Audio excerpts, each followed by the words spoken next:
Welcome back to our History of Education series. In this 8th lecture, we'll explore the inspiring life and work of one of the most influential figures in early childhood education, Dr. Maria Montessori, a trailblazer in both education and women's rights. Montessori revolutionized how we understand young children and how they learn best. Maria Montessori was born in Italy in 1870, a time when women's roles were largely confined to the home. Yet Montessori defied all odds. She was the first woman in Italy to earn a Doctor of Medicine degree from the University of Rome. As a physician, she began working with children considered mentally handicapped or psychologically challenged. Something remarkable happened. Montessori noticed that, with the right support and tools, these children showed immense potential that society had ignored. This experience changed her life. She came to believe that her methods could benefit all children, not just those with special needs. The first Montessori school, Casa dei Bambini, in 1908. Maria Montessori opened her first school, Casa dei Bambini, or the Children's House. In the slums of Rome, this wasn't just a daycare.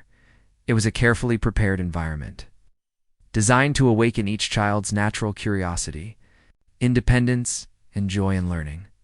She believed that children, if given the right space and tools, could teach themselves far more effectively than being lectured by an adult.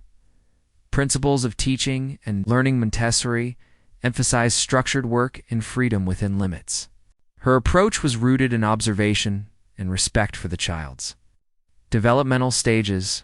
She developed a special learning environment that included practical activities like buttoning clothes, setting the table, or tying shoelaces.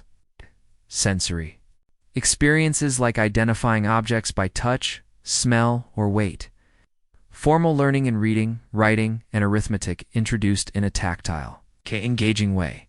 For example, children learned to write by tracing sandpaper letters, and learned to count using colored rods of various lengths. Didactic materials, and the role of the directress.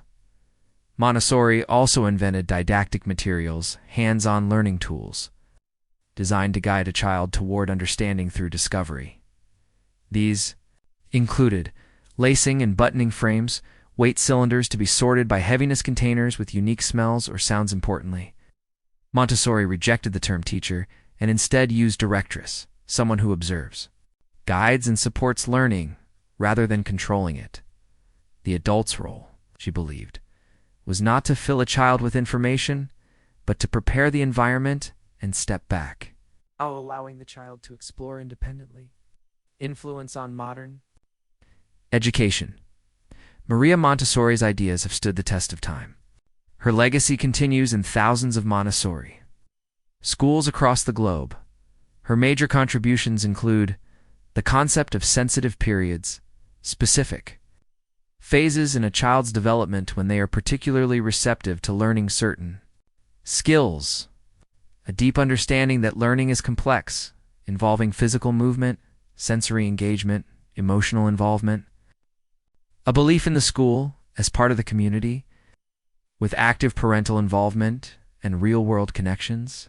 In many ways, Montessori's work laid the groundwork for progressive education and child-centered classrooms. Conclusion: Maria Montessori changed the world by showing us that children are not empty vessels to be filled, but active learners full of potential. Her schools gave them the freedom to grow, to choose, and to learn at their own pace, something still incredibly relevant today. So, as we reflect on her philosophy, let's remember her core message: free the child's potential, and you will transform the world. Thank you for watching. Don't forget to like, subscribe, and explore the other lectures in our History of Education series.